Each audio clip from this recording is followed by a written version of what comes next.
I'm going to premise this video by showing you the crack at the bottom of the Mi Max 3. This occurred when I was leaning the phone against a piece of wood and it tore right up on the screen cover. As you can see, it's created a crack further up and thereby instantly destroying the screen cover. So here's a closer look at that wooden mobile stand, and as you can see how I leaned the Max 3 up against the mobile stand and it just tore. Okay, so just to recap, here is the Xiaomi Mi Max 3, the box, the USB Type-C cable, the power adapter, the shattered screen cover. As you can see, it's really bust right now. The device itself, we're going to go over that shortly.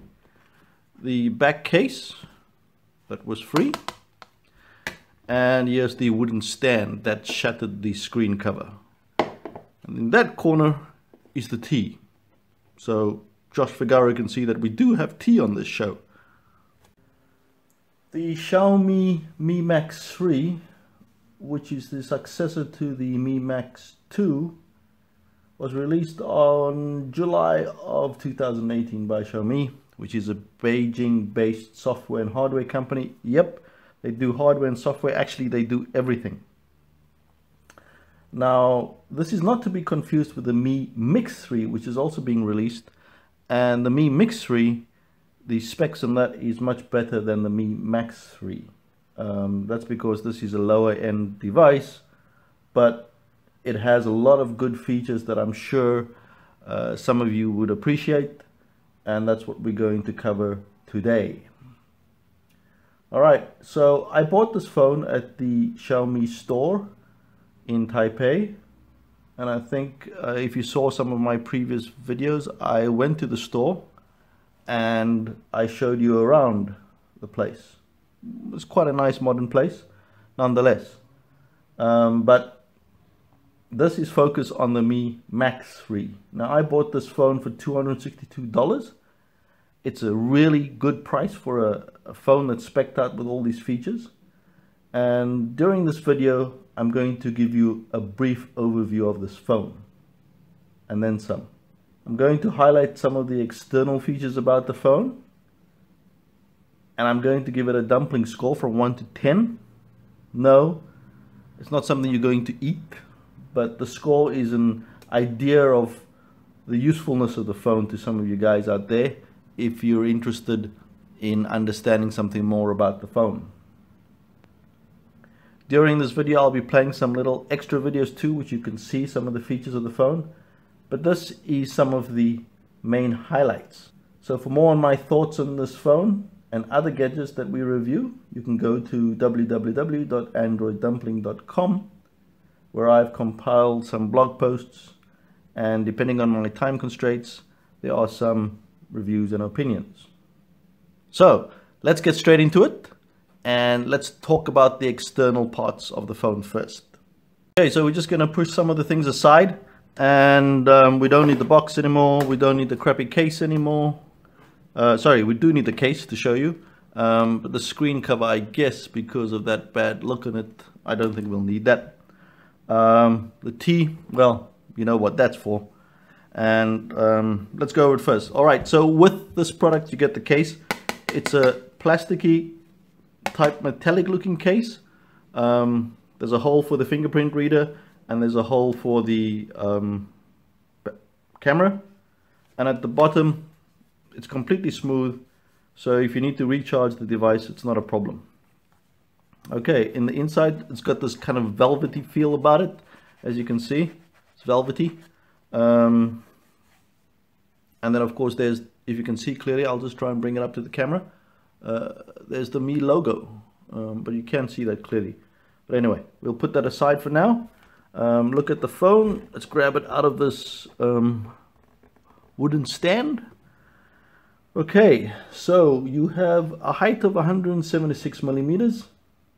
From top to bottom, you have a weight of around about 220 grams. a thickness of 7.99 millimeters, and a width from left to right of 87.4 millimeters. Okay, then you have a microphone over there, the USB Type-C slot over there, and over here you have the speaker. Volume keys, I'm expecting to be on this side because I'm a Samsung user, but nope, it's over here. So you got top here and bottom over there. I'll try and bring it closer to the camera. Can't really see that. And over here is the power button. Then at the back you have the fingerprint sensor, as we spoke about. And then of course you have the two cameras and the flash. And something that is useful here, which many of the new phones have omitted, is that, wait for it, oh, you can see it now, there we go, right sort of aligned with the T, Josh Figaro, is the headphone jack, the 3.5 millimeter headphone jack. Alright, then on this side over here you have the slot for the SIM card. I'm just going to pull that out right now, and so there you go, you can just pull it out. So you can actually put two SIM cards in here into this tray, and we're going to try that to see if that's really true, and we'll take it from there. So there you go, that's the outside hardware of this device. I would give it, of course this is my dumpling score, I would give it a score of 6, and I'll tell you why. It's got a beautiful edge-to-edge display. Alright, it's got the two front-facing cameras over here. I don't know if you can see it, I'll try and zoom into it, and as you can see there's that sensor as well. Alright, there we can see, no, we can't see it. I'll show it to you in another video. Alright, so it's really a great bezel from edge to edge, and so I'll give that a top-notch score. Later on I'll also look at the cameras, the front-facing camera and the rear camera. It's a good camera for this price point. It's a metal back, so there's two options. It will fall and seriously crack, or it will just protect everything inside and you can still use it. So that's why I've given it a 6. And also, supposedly it's supposed to have dual SIM, so we'll check that out. And it's sturdy. You can really hold the phone and it's good. However, here are the cons to it. And the cons is that it is real big, and that you need to sometimes use two hands to maneuver around the product. And you can look like a real Dumbo if you're holding this up on your ear. So that is another con. And then we'll go over through some of the microphone and the speaker to see if that's up to par. But that's my score for this product so far. Okay, so I took this phone outside, and what I'm trying to show you is that there is the speaker at the bottom, the USB-C type port, and of course the microphone. And as I turn it up, you can see that there's nothing on the left side of the phone. I'm trying to show you some of the front-facing cameras. It's trying to focus, so it's not that clear, but there you can see it. There's the sensor and the front-focusing camera and the flash. Then on the right side you can see that there is the volume control and the power button, and then there's nothing else. That's what it looks like from all angles. What I'm also going to show you is the back part right now, so you can see the fingerprint reader and the rear camera. There's actually two cameras, as I've said to you before, and then there's a flash. Okay, so as you can see, that is the SIM tray for the Galaxy S7 Edge. And now I'm bringing to you the tray for the, oops, as you can see it's a very complicated matter, the tray for the Mi Max 3. As you can see, I'm fiddling around here with hopefully trying to fit the SIM card in, but it doesn't look like the SIM card will fit in. There we go. As you can see, it's kind of in. So if I lay it flat, you can see I'm putting it down. It's not wedged into the slot completely. One would expect it to be. And then I'm going to take the other one out of here and try and insert it there. Oh, that one fits in smoothly, but this one didn't. So dual SIM, not really sure about, but hold on, we'll keep going and see what comes from it. Okay, so what we got here on the wooden stand is the trays for the Samsung Galaxy S7 Edge and the Mi Max 3. This is the Galaxy Edge, this is the Mi Max 3. And as you can see, the micro SD card can fit in on the left side for both SIM card trays, whereas a micro SD slot will be fitted on the right side. Did I say left side, right side? Okay, I did say left side, right side, left side, whatever. Anyway, that is a micro SD SIM card, and that is another SIM card there, and that is a storage one. So as you can see, you can fit it on, and the slot is pretty visible for the Samsung device. That fits perfectly. Voila. Let's just put that down. Oh boy, it's stuck there now. And let's see how it fits for, there we go, it fits there too. And that kind of wiggly way kind of fits too. So there you go. You can fit a phone card in there, SIM card, and you can fit in a micro SD card in there. Fits kind of fine, and I'm sure it will be able to fit into the Mi Max 3 with no problem. But we actually want to see if we can put two SIM cards in, so we're going to try this one here. And some of you must be really thinking, well, this is really a dumb move, but yeah, we do this for scientific purposes. And oops, nah, well, it's hard to say if that's actually going to fit. Is there any evidence that it's going to fit? I'm not going to push it, I'm not going to press it, I'm just going to try and see if it goes in. So let's see if it goes in. Oops, we're having some sort of problems at the beginning. I don't know what could go wrong. We'll be back. Alright, so just to show you what I've done here is that I've got the micro SD card on the left and the SIM card on the right, and yes, it fits. Does the other SIM card fit? Not quite. I played around with it several times, and as you can see right over there, it kind of doesn't fit into that space. So unless I have the wrong measurement of a SIM card here, I don't see putting another SIM card in working. So let's just leave that for another day and another video, and I'll get back to you on that. Magic can happen. Another thing with these SIM card trays is that you can see for the Samsung Galaxy S7 Edge one, there is like sort of a diagonal line going across there, which means it's easier to slot in the SIM card. Like that. He said. Yeah, okay, like that. It's pretty easy.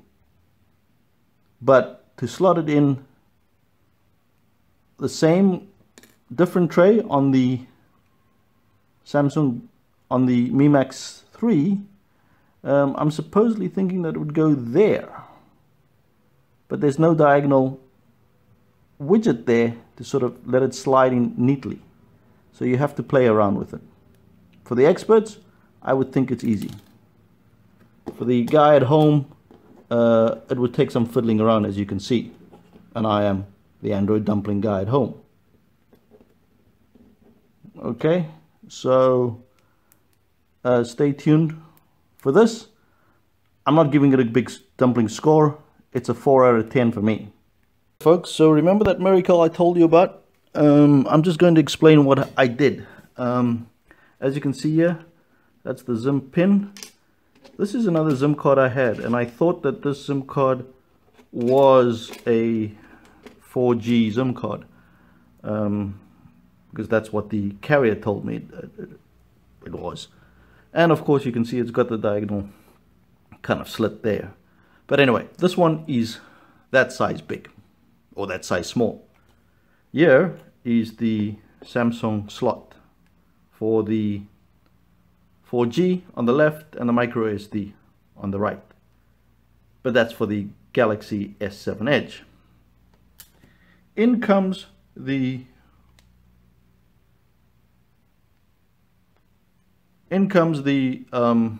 Mi Max 3 SIM card tray, and I was able to purge another SIM card from somewhere, and here we go. So I will put my SIM card here. Kind of fits. Oh, there we go. Oops, there's slots in there. And here's another SIM card that's of the same size, and it fits in there. So as you can see, with the space left, maybe you can't see it so clearly with a white background, here's a black background, there's the two SIM cards in place. Alright, so now what we're going to do is we're going to try and put it into the phone. Let's get the phone quickly. Is it on or off? It's on. So we're back. As you can see, here's the phone. It's turned off. There in the top right corner is the SIM tray with the two SIM cards, and the SIM slot is over there.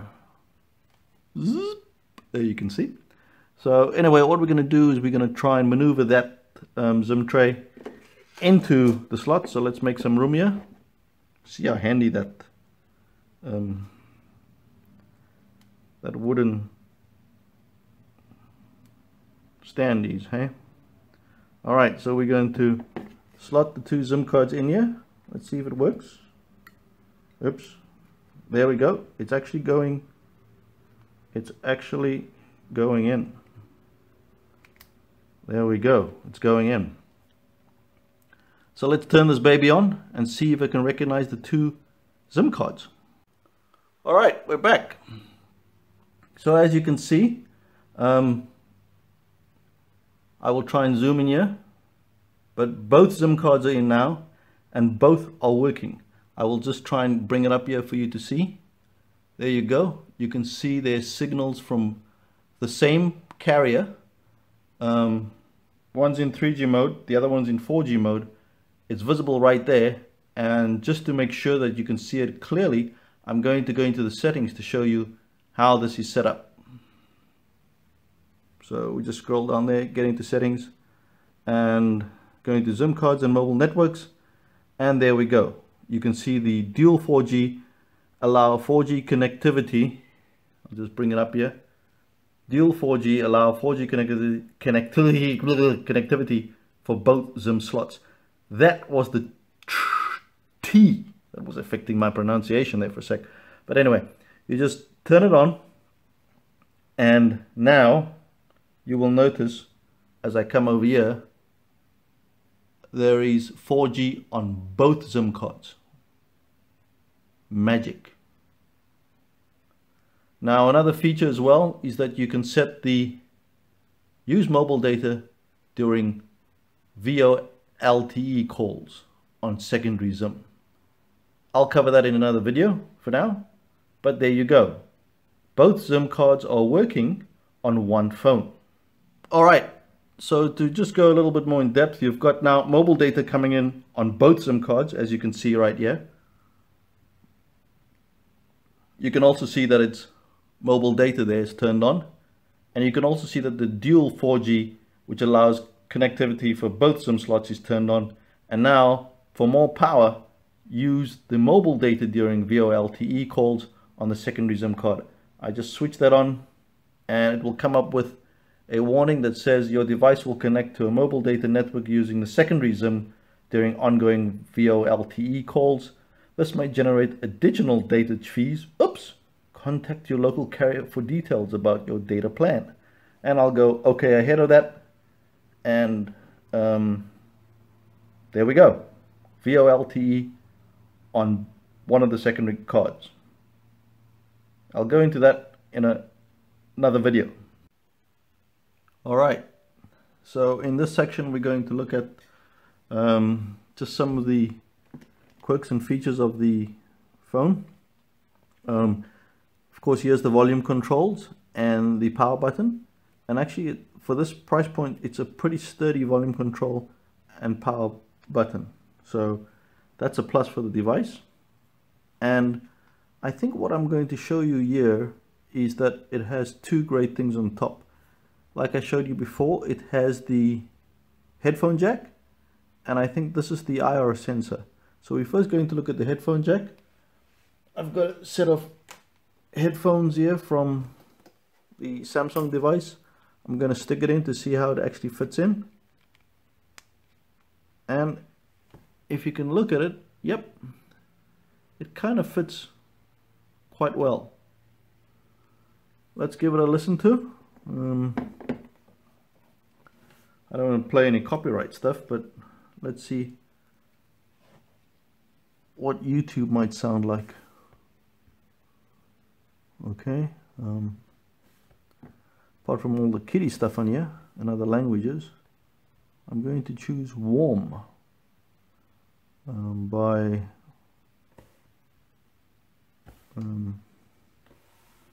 should have had this pre-released, re-rolled already, but I guess now that we're gonna have to go for some Queen, seeing that the new movies come out, Bohemian Rhapsody. And what you're first going to see here is, of course,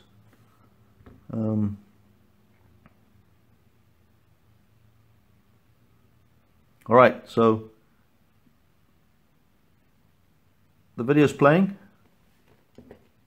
and you can't hear the volume, but I can, so I'm gonna turn the volume up, and of course they give you, there's the warning coming up, and I'll pause the video later to show you, but this is full volume again. And as I take the volume up, that's the loudest, and I must say it's pretty good. The volume's pretty good, so no complaints there. I don't want to get a copyright strike, so let's just pull it out. And one of the useful great features of this device is that it's got a headphone jack. Some of the other new phones that come out don't have a headphone jack. Alright, now one of the other hardware sections is the IR blaster over here. And what would you need the IR blaster for? I guess nothing else but to broadcast TV. So I'm assuming that you can broadcast TV over here, and we'll cover it soon. Alright, so I found some Creative Commons music because I don't want to get a strike down. So here we go, and it's a sample that's playing, and as you can see, wow, that phone fell quickly out of my hand, didn't it? Anyway, we hear about the speaker over here, and we're going to test the volume right now. So that's sort of at 60-70%, right?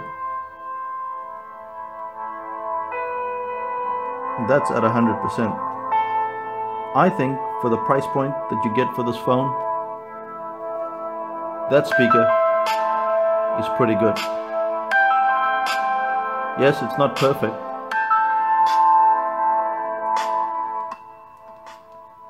Yes, it's not perfect, but the sound is enough to play around the room, play around the house. And for $262, what do you expect? It's not top notch, but the sound is good enough. So I'm impressed. The external microphone, the external speaker I will give this a 7 out of 10 dumplings. Just because, well, for the size, the speaker is good enough for me. Alright, just for you to get a sense of the speaker again, there is some lounge music. And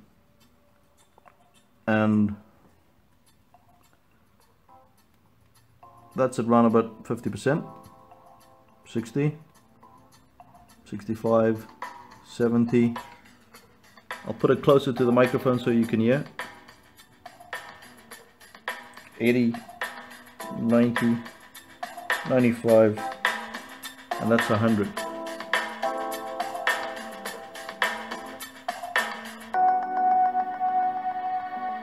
So once again, it's not very loud at 100%, but it's not bad. So I'll turn it down again so you can hear my voice. That at the moment's around about 65, 50%, I'd say. Bring it further down. It's good enough to listen to within an enclosed environment where there's not much noise around you. I gave it a score of 7. So I'll put it between 6 and 7 for now, because this is lounge music. I'm a fan of lounge music, but I just don't see it, you know, screeching good. But this is good enough for me. I'm impressed for that price point.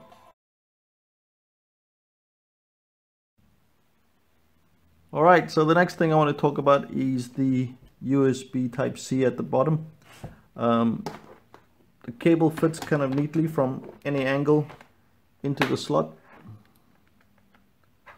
and then you just power it on via this power adapter, or you can power it on by inserting it into your PC. Charging this phone took roughly 2 hours to bring from minimal battery power to full battery power. 2 hours.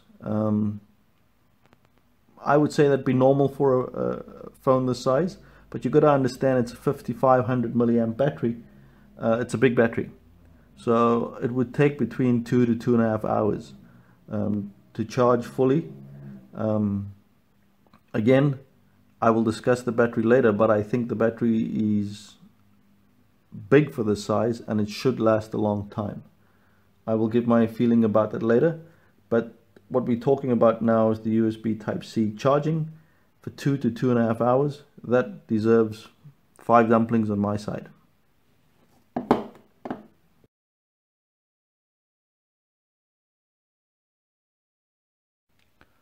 Alright, so as you can see, I was fiddling around in the settings section, and it's not actually in the settings section.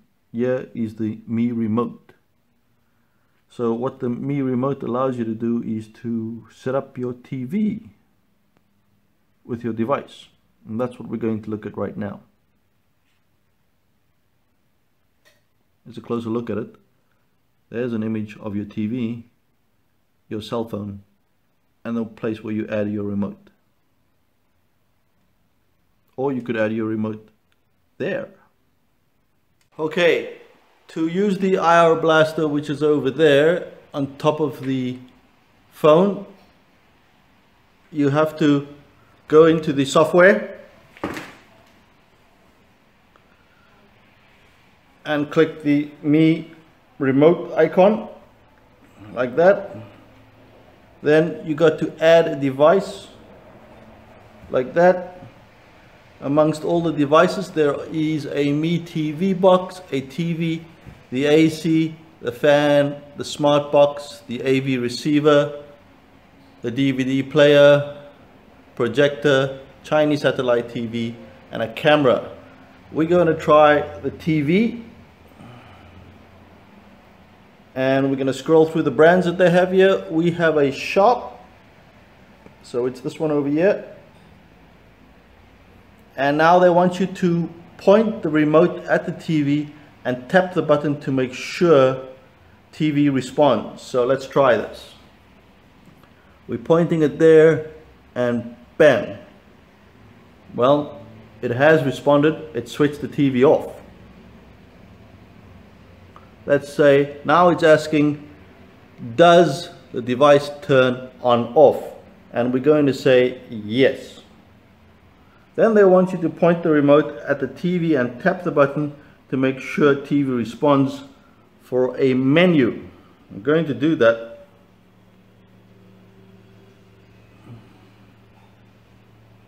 Okay, so let's see what happens. Nope, nothing there.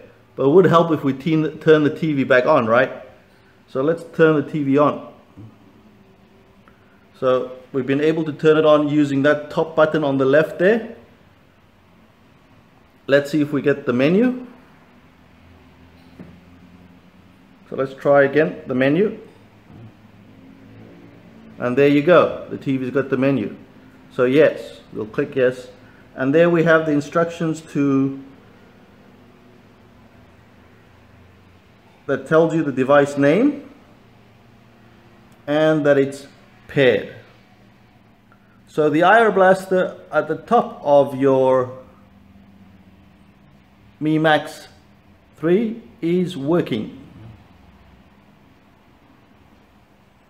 I'm going to give this a good score, maybe 4 or 5, because part of it, well, that's not a good score, but it's a score that's good enough for me right now. It's working to the extent that I've got on and off working and that I've got the menu. It doesn't prove that I've got all the channels working properly. So once that's done, you can now go back into your settings and move to the next feature to power it off, and you just click the power off button. Oh, it didn't power the device off.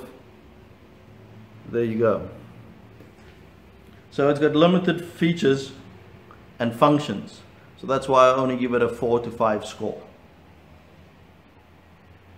Let's go on to the next part.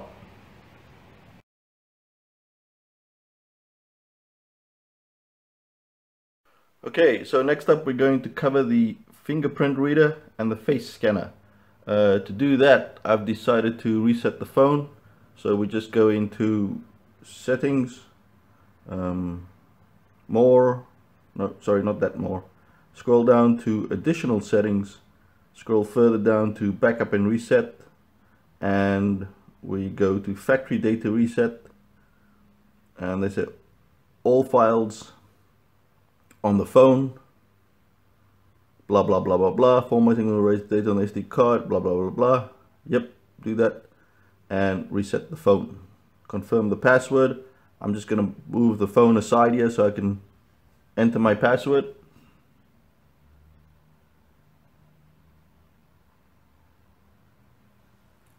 Click next. It gives you a warning that says, attention, factory data reset will erase all data on your phone, including photos, songs, notes, and other personal data. Make sure you back up all the important items to your computer.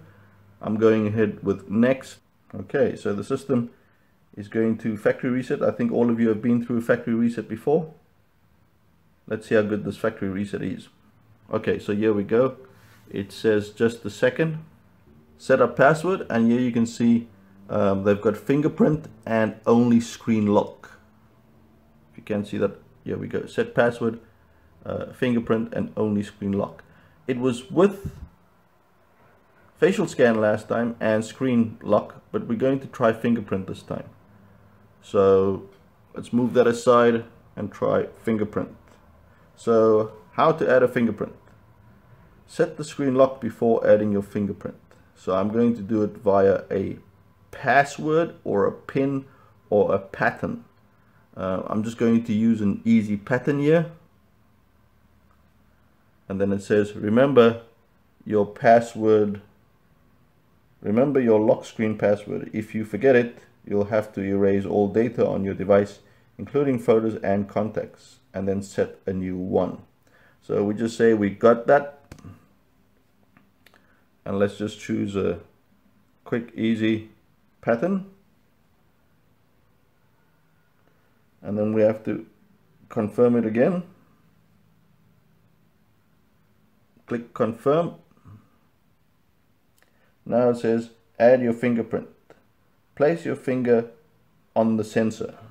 Got to tap it a couple of times, it seems, and then move your finger slightly. Okay, try again, it says. Oh wow. Okay, there we go. Added successfully. Click OK. Now they can do additional settings to personalize things. I'm going to say no to all of those.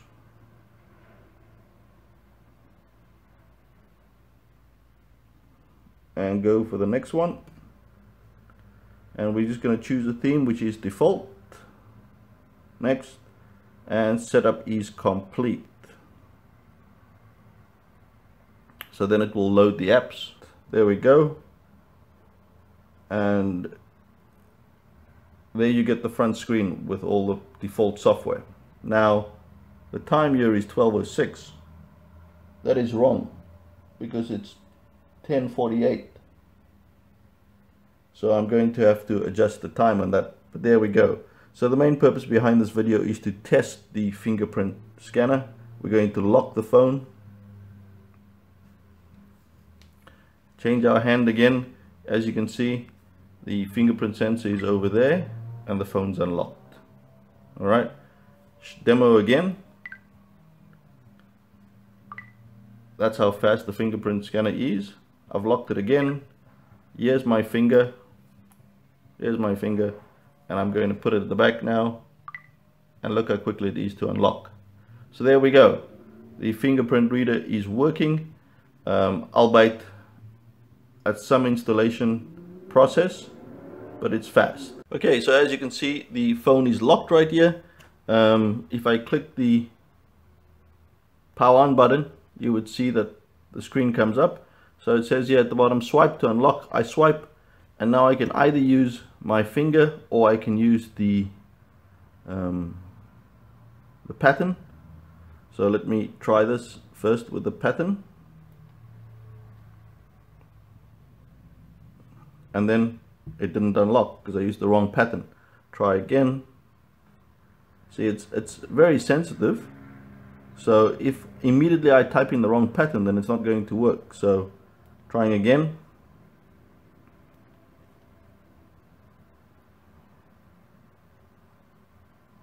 Okay, so the pattern worked. Let's try again. Unlocking, locking it.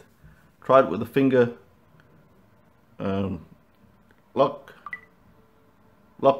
Unlocks immediately with the finger.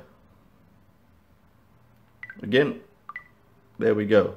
So I would give this, the procedure to set up the fingerprint reader is pretty straightforward, and to unlock on the finger is pretty straightforward as well. I'm going to give it a score of 7 out of 10 dumplings. So one or two things to mention with the fingerprint scanner is that as you bring the notification bar down, it will also offer you to turn on Find Device and try App Lock. That, I guess, is for protection purposes. If we go on turn on Find Device, that will come up, and the idea is for them to find the device. So just turn on the Find Device that way, and it will ask to set up your Mir account. We're not going to do that right now because that's in software, but we'll come back later. The same thing is with Try App Lock. So we click that, and then there's a whole array of set a password to protect your apps.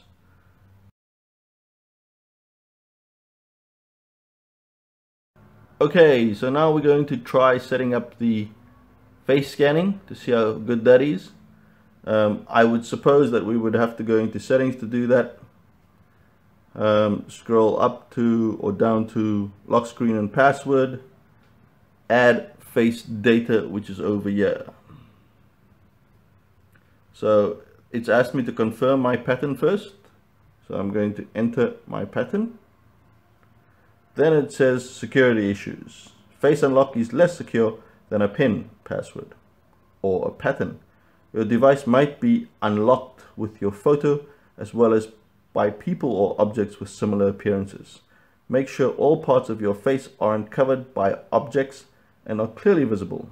Your face should be well lit as well. So as you can see, they've given you a provisional warning that face unlock isn't secure. But we're going to move on for scientific purposes. Click next. So it's loading the camera, it's looking for my face, and now it's going to recognize me. So it says there, added successfully. Turn on screen to unlock device using your face data, and it's done. So there you can see it's applied, unlock using face data. Unlock, and then it also says allow face unlock when screen lights up. I'm going to activate that. And I'm going to exit now. So we're going to check if face unlock really works. So first let's turn the phone off. Alright, so as you could see there, it first waits to look for my face at the bottom here, swipe to unlock, and could it recognize you, and then it goes to the pattern design, or it could go to the pin or the password. So I'm going to lock it again so we can try with the face, and let's see what happens. Bam, as you heard, that little notification came up, the bleep, to say that the face was unlocked. So face unlock works pretty fast. Is it secure? I don't really think so. Is it secure as let's say your finger? Maybe not. Okay, so we're going to test to see how face unlock works under normal natural daylight. I'm going to put the phone up and point it to my face and see if it unlocks without pressing the power. So there you can see it doesn't work if I put my face up to it. I've got to click the power button and then it unlocks, and unlocks pretty quickly. Okay, so to illustrate this demo again, you have to click the power button and then it unlocks the face.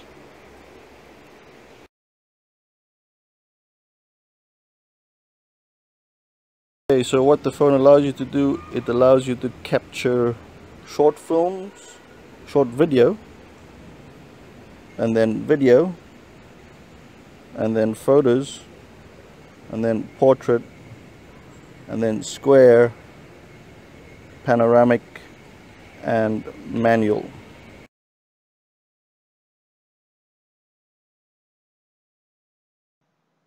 Okay, so you can see here this is short video mode.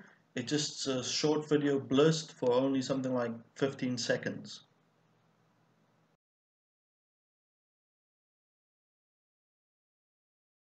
Video mode.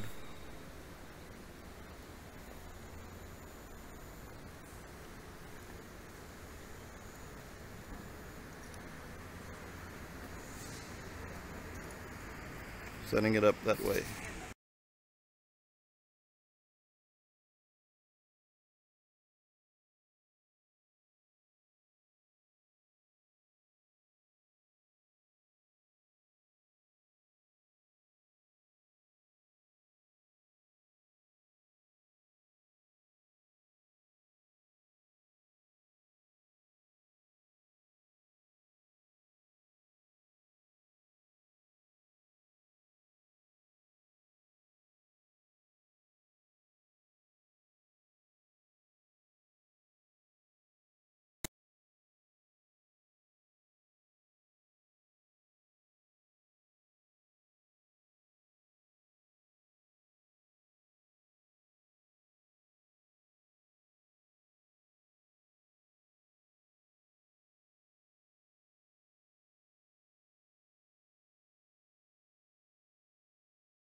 Okay, what I wanted to show in this example is slow motion water, how the water flows, and how the water dripping down from the side is captured in slow motion. It shows that slow motion works quite effectively for the Mi Max 3, and in this example you can apply it to many other examples as you go along in your video processing.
Okay, here I wanted to illustrate time-lapse mode, and as you can see, the cars are moving much faster, the motorcycles are moving much faster. So if you want to set up time-lapse, you have to set up time-lapse before on the camera and then do the recording, and then it will record time-lapse mode. Otherwise, if you do it after, it won't record time-lapse mode.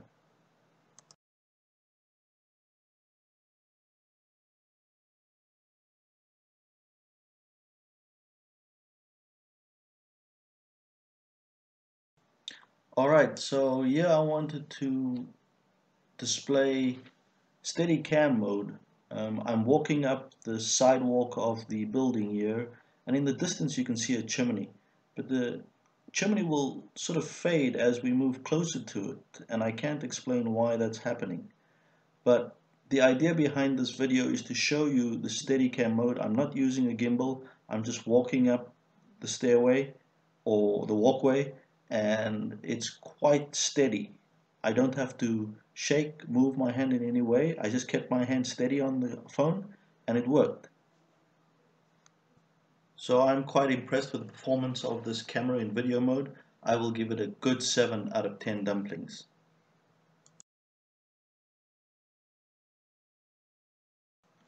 Okay, so this is portrait mode, and in the first image you can see that the colors are captured quite nicely in the background, and in the second image the colors are not captured and there's a big blur effect, and that actually quite distorts the portrait image quite a bit. Okay, so yeah, I'm just testing out the camera, and you can see in the few images that I'm just showing you here, the vibrancy of the colors, the contrast, the natural green of the grass, but there's also some imitation grass in the next picture, and you can see the vibrant colors coming out there too. I am impressed with the camera, but not overly impressed. I will give it a dumpling score of 6 out of 10 dumplings. So this is the Mi Max 3 versus the Galaxy S7 Edge. I really don't see a big difference in the images. In fact, I see that the Mi Max 3 is much clearer than the Galaxy 7 Edge. Okay, here are my final thoughts on the camera. Overall, I'm quite impressed with the display of the camera in replay mode and live recording mode. I think the colors come out quite nicely. The sound is not so good, but that's what you can expect. And at times, well, in this video example, there's quite a blur on it. But I think that's because of the humidity of the day. I was overall quite impressed with the camera and the video camera, so I'm going to give that an 8 out of 10. Listen here, the price point is $262. What do you expect? I think it's pretty good. So if you're really interested, get this camera. It's pretty good. Alright, now I'm not going to talk much about the MIUI 9 OS or the skin on top of it, but I'm going to mention that when I bought this device in Taiwan, it already came with Google search, Google tabs, in other words, all the Google products were on here, including the Play Store. There's the Play Store right there. And then of course, Xiaomi's own set of tools that they have. I will go over the software in another video. And then on this side, there are some extra functions, more apps like Facebook, iReader, and Bookings.com. Facebook you most probably won't be able to get in China, but they've been able to provide it here in the Taiwan version. And of course, then there's the MIUI Forum, the Mi Store, and then all other products. But I will go over this later in another video to talk about the software, but just for now to show you that unlike the Chinese version, this does have Google apps pre-installed.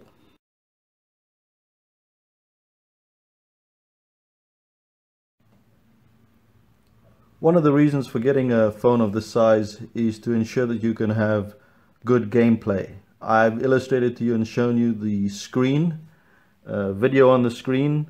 I've also shown you the size of the screen and everything about the camera and so forth. But the most important aspect of getting this phone is basically you want to be able to play games on this size screen. And this is what we're going to look at next. I'm just going to show you the demo of the Asphalt 9 game and see what it looks like on the screen. so you can widen the screen.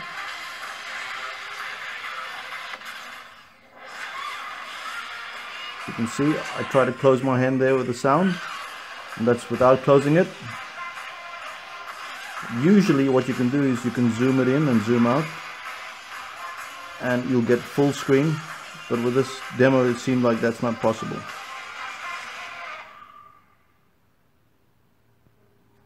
Okay, that was just a demo. Alright, so here's PUBG's video.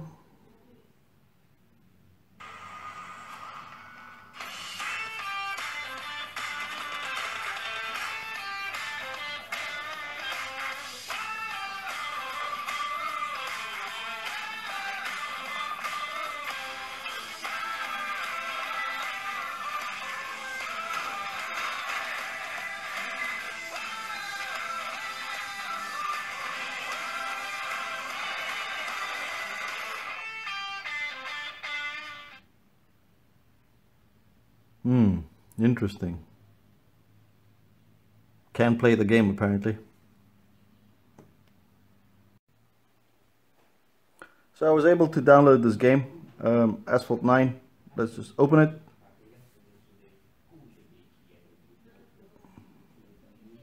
And this is Gameloft.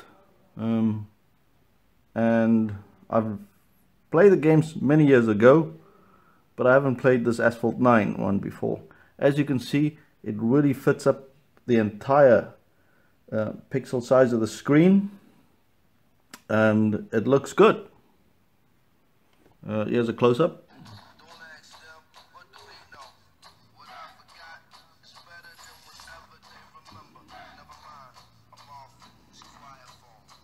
Okay, so we're gonna put on our age there. We're gonna say 23, male, accept. Please select the gender to continue. What? I didn't select gender. I thought I selected gender. Accept. Synchronizing. Play, I guess.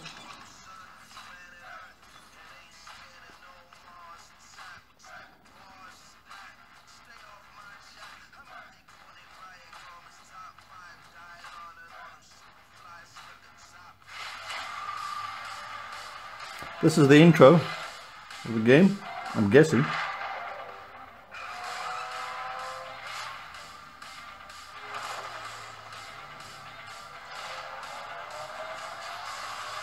Asphalt 9 Legends.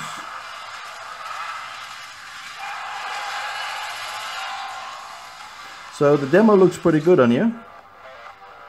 Touch drive control tutorial, car acceleration turning automatic. Okay. Hold the drift icon to drift your car. Hold to drift. I guess you can hold to drift that way. This is still a demo, I believe. Tap on the nitro icon to activate the nitro speed boost. Okay, I understand that too.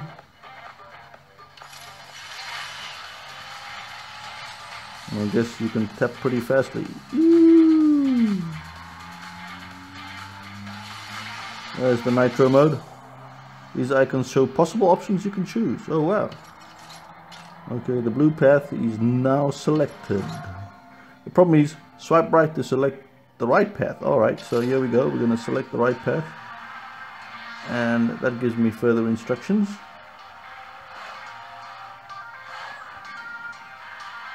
So this demo is pretty good.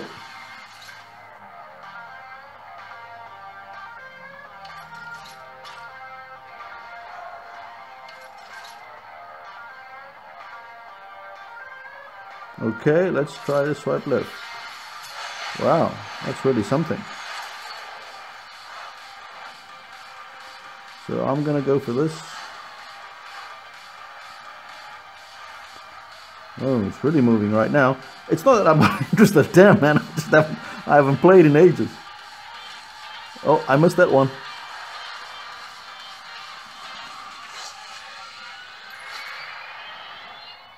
Good. Players win races. Great ones break records. Legends change the game. Next.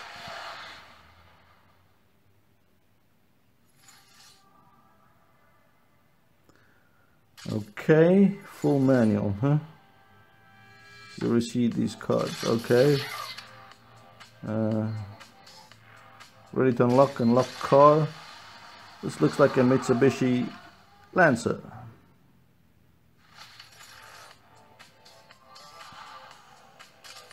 Okay, so this is my car, and let's play. Welcome to Asphalt 9. So, new. Complete goals in each race to win. Flags. Next. So as you can see, I'm totally a novice to this game right now. I haven't played this game in ages. And I'm just trying to check out the gameplay for this. More or less.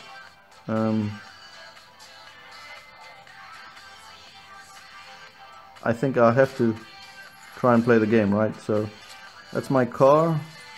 Play.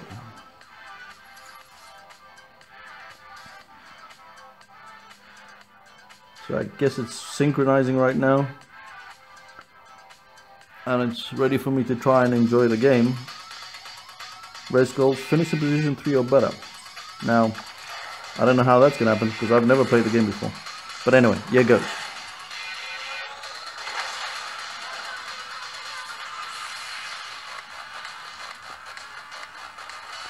Woo! Drifting. Okay, hold to drift. Okay, hold to drift. I'm holding. Ooh. Well, there we go. We're trying the drift mode again, and yes, I'm in. Where am I? I'm not doing too badly. That was second and third right there. I could be in last place here, folks. Nope. Did I have to catch that thing? Which way do I go? I'm in finishing mode, and yes, I finished in position 3 or better. First, I came first. Wonderful. Alright. So wow, that was some adrenaline rush. First time playing.